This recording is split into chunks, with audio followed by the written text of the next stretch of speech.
A9 ನ್ಯೂಸ್ಗೆ ಸ್ವಾಗತ. ನಾನು ಅಮೀನ್ ಶೇಖ್. ಮಂಡ್ಯ ಸಿಟಿ ಆರ್ಕೇಶ್ವರ ನಗರ ಕರ್ನಾಟಕ ಪಬ್ಲಿಕ್ ಶಾಲೆಯಲ್ಲಿ ರಾಷ್ಟ್ರಕವಿ ಕುವೆಂಪು ಅವರ 121ನೇ ಜನ್ಮದಿನದ ಅಂಗವಾಗಿ ಶಾಲಾ ಮಕ್ಕಳಿಗೆ ಪ್ರಬಂಧ ಸ್ಪರ್ಧೆ ಮತ್ತು ಕುವೆಂಪು ಅವರ ಜನ್ಮದಿನಾಚರಣೆ ಕಾರ್ಯಕ್ರಮವನ್ನು ಕಸ್ತೂರಿ ಸಿರಿಗನ್ನಡ ವೇದಿಕೆ ವತಿಯಿಂದ ಆಯೋಜನೆ ಮಾಡಲಾಗಿದ್ದು, ಕಾರ್ಯಕ್ರಮದ ಉದ್ಘಾಟನೆಯನ್ನು ನಿವೃತ್ತ ಅಧಿಕಾರಿ ಎಚ್ಎಂ ಬಸವರಾಜು ಕುವೆಂಪು ಅವರ ಭಾವಚಿತ್ರಕ್ಕೆ ಪುಷ್ಪಾರ್ಚನೆ ಮಾಡುವ ಮೂಲಕ ಉದ್ಘಾಟಿಸಿದರು. ನಂತರ ಅವರು ಮಾತನಾಡಿದರು. ಕುವೆಂಪು ಅವರ ಕುರಿತು ರಾಷ್ಟ್ರೀಯ ಬಸವ ದಳದ ಅಧ್ಯಕ್ಷ, ಕಾಂಗ್ರೆಸ್ ಮುಖಂಡ, ಹಿರಿಯ ವಕೀಲ ಎಂ ಗುರುಪ್ರಸಾದ್ ಅವರು ಕೂಡ ವಿವರವಾಗಿ ಮಾತನಾಡಿದರು. 1955ರಲ್ಲಿ ಸಾಹಿತ್ಯ ಅಕಾಡೆಮಿ ಪ್ರಶಸ್ತಿ, 1958ರಲ್ಲಿ ಪದ್ಮಭೂಷಣ ಪ್ರಶಸ್ತಿ, 1964ರಲ್ಲಿ ರಾಷ್ಟ್ರಕವಿ ಪ್ರಶಸ್ತಿ, 1987ರಲ್ಲಿ ಪಂಪ ಪ್ರಶಸ್ತಿ, 1992ರಲ್ಲಿ ಕರ್ನಾಟಕ ಪ್ರಶಸ್ತಿ ಸೇರಿದಂತೆ ಹಲವಾರು ಪ್ರಶಸ್ತಿಗಳನ್ನು ಮುಡಿಗೇರಿಸಿಕೊಂಡವರು ಕುವೆಂಪು ಅವರು ಅಂತ ಹೇಳಿದರು. ಈ ಸಂದರ್ಭದಲ್ಲಿ ಕಸ್ತೂರಿ ಸಿರಿಗನ್ನಡ ವೇದಿಕೆ ರಾಜ್ಯಾಧ್ಯಕ್ಷ ಮಹಾದೇವು ಪ್ರಾಸ್ತಾವಿಕವಾಗಿ ಮಾತನಾಡಿದರು. ಸಂದರ್ಭದಲ್ಲಿ ಹಿರಿಯ ವೈದ್ಯ HC ಆನಂದ್ರವರು ಕೂಡ ವಿದ್ಯಾರ್ಥಿಗಳಿಗೆ ಬಹುಮಾನ ವಿತರಣೆ ಮಾಡಿ ಮಾತನಾಡಿದರು. ಸಂದರ್ಭದಲ್ಲಿ ಮುಖ್ಯ ಅತಿಥಿಗಳಾಗಿ ಪ್ರಾಂಶುಪಾಲ ಬಸನಗೌಡ P, ಶ್ರೀಮತಿ ಅಸ್ಮಿತಾ ಹಾಗೂ CP Purnima K, Kantharaj Aras, E Ramesh ಸೇರಿದಂತೆ ಹಲವು ಗಣ್ಯರು ಉಪನ್ಯಾಸಕರು ಹಾಜರಿದ್ದು ಕುವೆಂಪು ಅವರ ಕುರಿತು ಮಾತನಾಡಿದರು. ಸಂದರ್ಭದಲ್ಲಿ ರಾಧಾಕೃಷ್ಣ, ಶ್ರೀಮತಿ ರತ್ನಮ್ಮ, ಶ್ರೀಮತಿ ದ್ರಾಕ್ಷಾಯಣಿ, ಶ್ರೀಮತಿ ಪುಟ್ಟಮ್ಮ, ಮಂಜುಳಾ ಅವರಿಗೆ ಕುವೆಂಪು ಪ್ರಶಸ್ತಿ ನೀಡಿ ಗೌರವಿಸಲಾಯಿತು. ಸಂದರ್ಭದಲ್ಲಿ ಶಿಕ್ಷಕರಾದ ಜಗನ್ನಾಥ್ CS, ಶ್ರೀಮತಿ BS ವಿಶಾಲಾಕ್ಷಿ ಸೇರಿದಂತೆ ಅನೇಕ ಗಣ್ಯರು ಹಾಜರಿದ್ದು ಕಾರ್ಯಕ್ರಮವನ್ನು ಯಶಸ್ವಿಗೊಳಿಸಿದರು. ವಿಶೇಷವಾಗಿ ಕುವೆಂಪು ಅವರು ಮಾನವತಾವಾದಿ. ಕುವೆಂಪು ಅವರು ಏನಾಗಿದ್ರು? ಮಾನವತಾವಾದಿಯಾಗಿದ್ರು ಅಲ್ವಾ? 12ನೇ ಶತಮಾನದಲ್ಲಿ ಬಸವಣ್ಣವರು ಇವನಾರವ ಎಂದೆನಿಸಿದ್ರಯ್ಯ, ಇವ ನಮ್ಮವ ಎಂದೆನಿಸಯ್ಯ ಅಂತಕ್ಕಂಥ ಮಾತನ್ನು ಹೇಳಿದ್ರು. ಅದರ ಚಾಚು ಚಪ್ಪದೆ ಕುವೆಂಪುರವರು ಏನ್ ಮಾಡಿದ್ರು? ಅವರು ಪಾಲಿದ್ರು. ನೀವೆಲ್ಲ ಫಾಲೋ ಮಾಡಿದ್ಲ್ವಾ? ನೀವೇನ್ ಮಾಡಬೇಕು? ನೀವು ಫಾಲೋ ಮಾಡಬೇಕು. ಇವೆಲ್ಲ 12ನೇ ಶತಮಾನ ಆಯ್ತು. ಜಗದ ಕವಿ, ಯುಗದ ಕವಿ 20ನೇ ಶತಮಾನದಲ್ಲಿ ಕುವೆಂಪುರವರು ಬಹಳ ಎಷ್ಟೇ ಜಯಂತಿ ನಾವು ಆಚರಣೆ ಮಾಡ್ತಾ ಇರೋದು? 121 ಅಲ್ವಾ? 1904ರಲ್ಲಿ ಜನಿಸಿದಂತ ಮಹನೀಯರು ಅಲ್ವಾ? ಅವರು ಎಷ್ಟು ವರ್ಷ ಜೀವಿತವಾಗಿದ್ರು? ಎಷ್ಟು ವರ್ಷ ಇದ್ರು? 90 ವರ್ಷಗಳ ಕಾಲ. ಪ್ರಬಂಧ ಸ್ಪರ್ಧೆ ಮಾಡುವಾಗ ನೆನ್ಪಿಟ್ಕೊಂಡಿರ್ಬೇಕಲ್ಲ ನೀವು. 1904ರಲ್ಲಿ ಜನನ, 94ರಲ್ಲಿ ಅವರು ಮರಣ. ಅಲ್ಲಿಗೆ ಎಷ್ಟು ವರ್ಷ ಆಯ್ತು? 90 ವರ್ಷಗಳ ಕಾಲ ಅವರು ಜೀವಿತವಾಗಿದ್ರು ಅಲ್ವಾ? 9 ಯುಗದಲ್ಲಿ ಮಾಡುವಂತ ಸಾಧನೆಯನ್ನ ಅವರು ಕುವೆಂಪುರವರು ಈ ಜಗತ್ತಿಗೆ ಸಾರಿ ಹೋದ್ರು ಅಲ್ವಾ? ಕನ್ನಡದ ಪ್ರಪ್ರಥಮ ಜ್ಞಾನಪೀಠ ಪ್ರಶಸ್ತಿಯನ್ನ ಕೇಂದ್ರ ಸರ್ಕಾರ ನಮಗೆ ತಂದುಕೊಡ್ತು. ಎಷ್ಟು ಸಂತೋಷ! ರಾಮಾಯಣ ದರ್ಶನ ಬರೆದಿರ್ತಕ್ಕಂಥದ್ದು. ಅದಾದ ನಂತರ ಅವರು ಉಪನ್ಯಾಸಕರಾಗಿದ್ರು. ಸರ್ಕಾರಿ ಶಾಲೆಯಲ್ಲಿ ಓದಂತವ್ರು ಅಲ್ವಾ? ಮೈಸೂರು ವಿಶ್ವವಿದ್ಯಾಲಯದಲ್ಲಿ ಉಪನ್ಯಾಸಕರಾಗಿದ್ದಂಥವ್ರು. ಅಲ್ಲೇ ಉಪನ್ಯಾಸಕರಾಗಿ ಕುಲಪತಿಗಳು ಆದ್ರು, ಉಪಕುಲಪತಿಗಳಾದ್ರು, ಆಮೇಲೆ ಕುಲಪತಿಗಳಾಗಿ ಎಷ್ಟು ಅವರು ಸೇವೆಯನ್ನ ಮಾಡಿದ್ದಾರೆ ಅಂತಕ್ಕಂಥದ್ದು. ಬರೀ ಮೈಸೂರು ಭಾಗಕ್ಕಲ್ಲ, ಬರೀ ಕರ್ನಾಟಕಕ್ಕಲ್ಲ, ಬರೀ ಭಾರತಕ್ಕಲ್ಲ, ಇಡೀ ಜಗತ್ತಿಗೆ ವಿಶ್ವ ಮಾನವರಾದ್ರು. ಯಾರಾದವರು? ಎಲ್ಲ ಬಾಯ್ಬಿಟ್ಟು ಕುವೆಂಪು ಅವರು ಅಲ್ವಾ? ವಿಶ್ವ ಮಾನವ, ದಯವೇ ಧರ್ಮದ ಮೂಲವಯ್ಯ ಅಂತಕ್ಕಂಥ ನಾನುಡಿಯಂತೆ ಅವರು ಎಲ್ಲರಲ್ಲೂ ದಯೆಯನ್ನ ಇಟ್ಕೊಂಡಿದ್ದಂಥವ್ರು. ಕನ್ನಡದಲ್ಲಿ ಬಹಳ ಸ್ಪಷ್ಟವಾಗಿ ಮಾತಾಡ್ತಿದ್ದಂಥವ್ರು. ಸರ್ಕಾರಿ ಶಾಲೆ ಮಕ್ಕಳು ಅಂತ ಹೇಳಿದ್ರೆ ಅವ್ರಿಗೆ ಪ್ರಾಣ, ಬಹಳ ಜೀವ ಬಿಡ್ತಿದ್ರು. ಆ ಸರ್ಕಾರಿ ಮಕ್ಕಳ ಶಾಲೆಗಳನ್ನ ಅವ್ರನ್ನ ನೋಡಿದ್ರೆ ನೀವು ಮಾನವರಂಗ್ ಕಾಣ್ತಾರ? ದೇವರಂಗ್ ಕಾಣ್ತಾರೆ. ಸಿದ್ಧಗಂಗಾ ಶ್ರೀಗಳು, ಕುವೆಂಪುರವರು ಅವರೆಲ್ಲ ಹುಟ್ಟು ನೋಡಿ ದೈವ ಮಾನವರು ಅಂತಕ್ಕಂಥದ್ದು. ದೈವ ಮಾನವರು, ದೇವ ಮಾನವರು ಅಂತಕ್ಕಂಥದ್ದು. ಹಾಗಾಗಿ ಕುವೆಂಪು ಅವರ ಆದರ್ಶಗಳನ್ನ ಪ್ರತಿಯೊಬ್ರು ನಾವು ಮೈಗೂಡಿಸ್ಕೋಬೇಕಾಗ್ತದೆ ಮಕ್ಕಳೇ ಅಲ್ವಾ? ಯಾವುದೇ ಜಾತಿ ಆಗ್ಲಿ, ಧರ್ಮ ಆಗ್ಲಿ, ಅವ್ರು ಎಲ್ಲೂ ಜಾತಿ ವಿಷಯ ಮಾತಾಡಲಿಲ್ಲ, ಎಲ್ಲೂ ಧರ್ಮದ ವಿಷಯ. ಬರೀ ಮನುಕುಲದ ಉದ್ಧಾರಕರಾಗಿ ಈ ಸಮಾಜವನ್ನ ಮನುಜಪಥ ಅಂತಕ್ಕಂಥ ವಿಷಯಗಳನ್ನ ಬಹಳ ಸ್ಪಷ್ಟವಾಗಿ ಕನ್ನಡದಲ್ಲಿ ಹೇಳಿದಂಥವ್ರು. ಕುವೆಂಪುರವರು ಎಲ್ಲೇ ತಗೊಳ್ಳಿ, ಇದುವರೆಗೂ ಅವ್ರ ಜೀವಿತಾವಧಿಯಿಂದ ಅವ್ರ ಕೊನೆ ಉಸಿರಿನವರೆಗೂ ಎಲ್ಲೂ ಸಹ 1000 ಕಾಂಟ್ರವರ್ಸಿ ಮಾಡ್ತಿರೋದು. ಹಾಗಾಗಿ ಅವ್ರನ್ನ ಇವತ್ತು ದೇವ್ರ ಫೋಟೋ ಇಡೋ ಕಡೆ ಕುವೆಂಪುರವ್ರ ಫೋಟೋ ಇಟ್ಟು ಅವ್ರನ್ನ ಇವತ್ತು ದೇವ್ರನ್ನ ಹೇಗೆ ಪೂಜೆ ಮಾಡ್ತೀವೋ ಎಲ್ಲ ಕ್ರಿಶ್ಚಿಯನ್ ಆಗ್ಬೋದು, ಬೌದ್ಧ ಆಗ್ಬೋದು, ಪ್ರತಿಯೊಂದು ಧರ್ಮದವರು ಇವತ್ತು ಕುವೆಂಪುರವ್ರನ್ನ ಪ್ರೀತಿ ಮಾಡ್ತಾರೆ. ಹಾಗಾಗಿ ಕುವೆಂಪುರ ಆದರ್ಶಗಳನ್ನ ನಾವು ನೀವೆಲ್ಲ ಇನ್ನು ಹೆಚ್ಚು ಪುಸ್ತಕದಲ್ಲಿ ಇರ್ತಕ್ಕಂಥ ವಿಷಯವನ್ನ ನಮ್ಮ ಮಸ್ತಕಕ್ಕೆ ಹಾಕೊಂಡು ನಮ್ಮ ಮಸ್ತಕವನ್ನೇ ಒಂದು ಪುಸ್ತಕವನ್ನು ಮಾಡ್ಕೊಂಡಂಥವ್ರು ಕುವೆಂಪುರವರು ಅಲ್ಲ. ಹೊಡಿಬೇಕು ಚಪ್ಪಾಳಿ ನೀವೆಲ್ಲ. ಎಲ್ಲಾರು ಒಂದ್ಸರಿ 1 2 3 ಹೇಳ್ತೀನಿ, 3 ಸಾರಿ ಚಪ್ಪಾಳೆ ಹೊಡಿರಿ ಮಕ್ಕಳ. ಎಲ್ಲ ಸ್ಟ್ರೈಟ್ ಆಗಿ ಕೂತ್ಕೊಳ್ಳಿ, ಬೆಂಡ್ ಆಗಬಾರ್ದು. ಬಾಡಿ ಸ್ಟ್ರೈಟ್ ಆಗಿ ಕೂತ್ಕೊಳ್ಳಿ, ಬೆಂಡ್ ಆಗಬಾರ್ದು. ಫಿಸಿಕಲಿ ಮೆಂಟಲಿ ಕರೆಕ್ಟ್ ಆಗಿದ್ರೆ ಮುಂದೆ ಒಳ್ಳೆ ಡಿಮ್ಯಾಂಡ್ ಆಗುತ್ತೆ ನಿಮ್ಗೆ. 1 2 3 ಸ್ಟಾರ್ಟ್.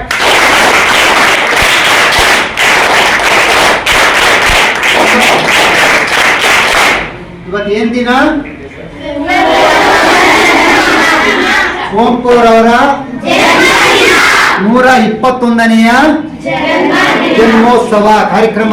ಆ ಕಾರ್ಯಕ್ರಮದಲ್ಲಿ ಬಂದಿರತಕ್ಕಂಥ ನಿಮ್ಗೆಲ್ರಿಗೂ ಕೂಡ ಕುವೆಂಪುರವರ ಜನ್ಮ ದಿನಾಚರಣೆಯ ಅಂಗವಾಗಿ ಎಲ್ರಿಗೂ ಕೂಡ ಶುಭಾಶಯವನ್ನ ಹೇಳ್ತಾ ಇದ್ದೀನಿ. ಇವರೆಲ್ಲರಿಗೂ ಒಳ್ಳೇದು ಮಾಡಲಿ. ಕುವೆಂಪುರವರು ಒಬ್ಬ ಸಾಮಾನ್ಯ ಕವಿ ಅಲ್ಲ.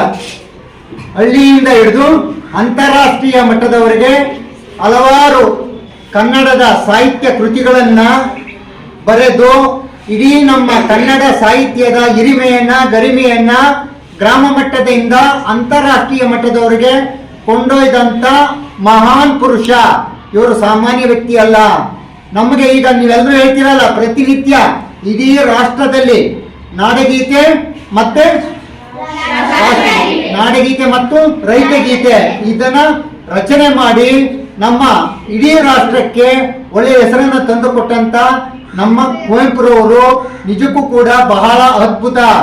ಇಡೀ ವಿಶ್ವಕ್ಕೆ, ಇಡೀ ಪ್ರಪಂಚಕ್ಕೆ, ಇಡೀ ನಮ್ಮ ದೇಶಕ್ಕೆ ನಮ್ಮ ಕನ್ನಡ ನಾಡು, ನುಡಿ, ಭಾಷೆ, ಸಾಹಿತ್ಯ, ಕಲೆ ಇದೆಲ್ಲನೂ ಕೂಡ ವಿಸ್ತಾರವಾಗಿ ಪ್ರಸಾರ ಮಾಡಿ ಒಂದು ಹಿರಿಮೆಯನ್ನು ತಂದುಕೊಂಡಂತ ಕುವೆಂಪುರವರು ನಾವು ಯಾವುದೇ ಕಾರಣಕ್ಕೂ ಮರಿಬಾರ್ದು. ಅವರು ಹಾಕಿಕೊಂಡಂತ ತತ್ವ ನಿರ್ದೇಶನ ಮತ್ತೆ ಅವರ ಜೀವನ ಶೈಲಿಯನ್ನ ನಮ್ಮೆಲ್ಲರ ಜೀವನದಲ್ಲಿ ಅಳವಡಿಸಿಕೊಂಡಾಗ ಈ ಒಂದು ಕಾರ್ಯಕ್ರಮ ಸಾರ್ಥಕ ಆಗುತ್ತೆ.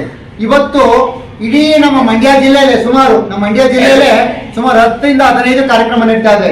ಇಡೀ ಕರ್ನಾಟಕದಲ್ಲಿ, ಇಡೀ ಭಾರತದಲ್ಲಿ ಕೂಡ ಈ ಒಂದು ಕುವೆಂಪು ಅವರ ಜನ್ಮ ದಿನಾಚರಣೆಯನ್ನ, ಈ 121 ಜನ್ಮ ದಿನಾಚರಣೆ ನೆನ್ಪಿಟ್ಕೊಳ್ಳಿ.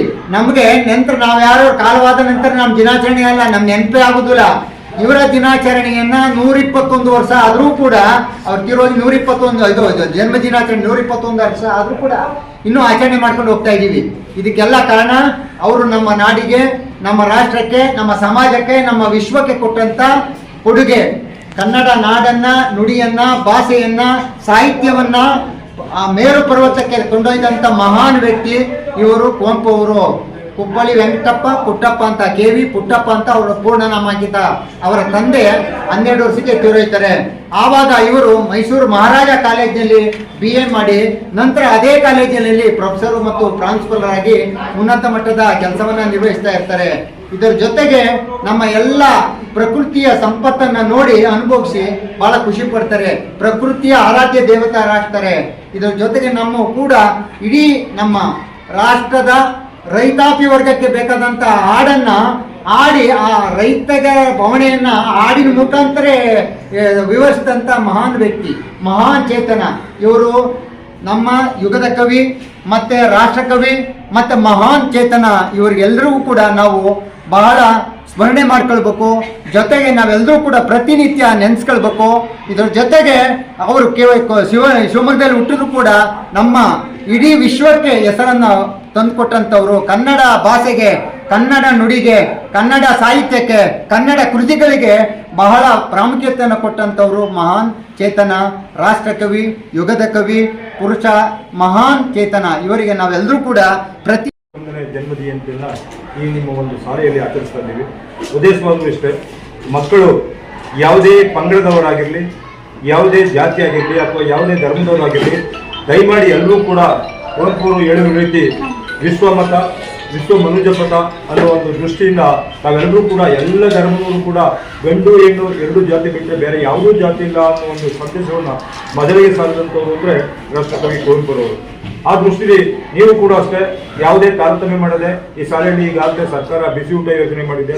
ಆ ಬಿಸಿ ಊಟದಲ್ಲಿ ಅವರು ನಾನು ಇವ್ರ ಜೊತೆ ಕೂತ್ಕೋಬಾರ್ದು, ನಾನು ಮುಸ್ಲಿಮ್ರ ಜೊತೆ ಕೂತ್ಕೋಬಾರ್ದು, ಈ ತಾರತಮ್ಯ ಬಿಟ್ಟು ಎಲ್ಲರೂ ಕೂಡ ಇಲ್ಲಿ ಶಾಲೆಯಲ್ಲಿ ಎಲ್ಲರೂ ಒಂದೇ, ಎಲ್ಲ ಮಕ್ಕಳು ಕೂಡ ಒಂದೇ ಅನ್ನೋ ಒಂದು ದೃಷ್ಟಿಯಲ್ಲಿ ನೀವು ಉದ್ದೇಶವನ್ನು ಇಟ್ಕೊಂಡು ಶಾಲೆಯಲ್ಲಿ ಕಲಿಕೆಯನ್ನು ಪ್ರಾರಂಭಿಸಬೇಕು. ಅದೇ ರೀತಿ ಇವತ್ತು ರಾಷ್ಟ್ರಕವಿ ಕುವೆಂಪು ಅವರು ಕೂಡ ಈಗಾಗಲೇ ಮೇಡಮ್ ಅವರು ಹೇಳಿದ ಹಾಗೆ ಸಾಕಷ್ಟು ವಿಚಾರಗಳನ್ನು ಎಲ್ಲರೂ ಕೂಡ ಹೇಳಿದ್ದಾರೆ. ಮೊದಲಿಗೆ ನಾವು ಏನು ಮಾಡಬೇಕು ಅಂದರೆ ಕನ್ನಡವನ್ನು ಹೆಚ್ಚಾಗಿ ಬೆಳೆಸಬೇಕು. ಕನ್ನಡವೇ ಒಂದು ಶಕ್ತಿ, ಕನ್ನಡವೇ ಒಂದು ನಿರಂತರ ಒಂದು ದೃಷ್ಟಿಯಿಂದ ಕನ್ನಡಕ್ಕೆ ಹೆಚ್ಚು ಪ್ರೋತ್ಸಾಹವನ್ನು ನೀಡುವ ಮುಖಾಂತರ ನಮ್ಮ ವೇದಿಕೆ ಹಲವಾರು ಕಾರ್ಯಕ್ರಮಗಳು ಹಮ್ಮಿಕೊಳ್ತಾ ಇದೆ. ಆ ನಿಟ್ಟಿನಲ್ಲಿ ನೀವು ಕೂಡ ಕನ್ನಡದಲ್ಲಿ ಹೆಚ್ಚಿಗೆ ಮನೇಲಿ ಏನೇ ಯಾವುದೇ ಸ್ಕೂಲಲ್ಲಿ ಯಾವುದೇ ನೀವು ಆಂಗ್ಲ ಮಾಧ್ಯಮ ಆಗ್ಬೋದು ಅಥವಾ ಇಂಗ್ಲಿಷ್ ಮಾಧ್ಯಮ ಆಗ್ಬೋದು ಅಥವಾ ಉರ್ದು ಮಾಧ್ಯಮ ಆಗ್ಬೋದು, ನೀವು ಯಾವ ತಗೊಂಡು ಕೂಡ ಮನೆಯಲ್ಲಿ ತಂದೆ ತಾಯಿ ಜೊತೆ ಕನ್ನಡದಲ್ಲೇ ಮಾತಾಡಿ, ಕನ್ನಡವನ್ನೇ ಬಳಸಿ ಅಂತ ಹೇಳ್ತಾ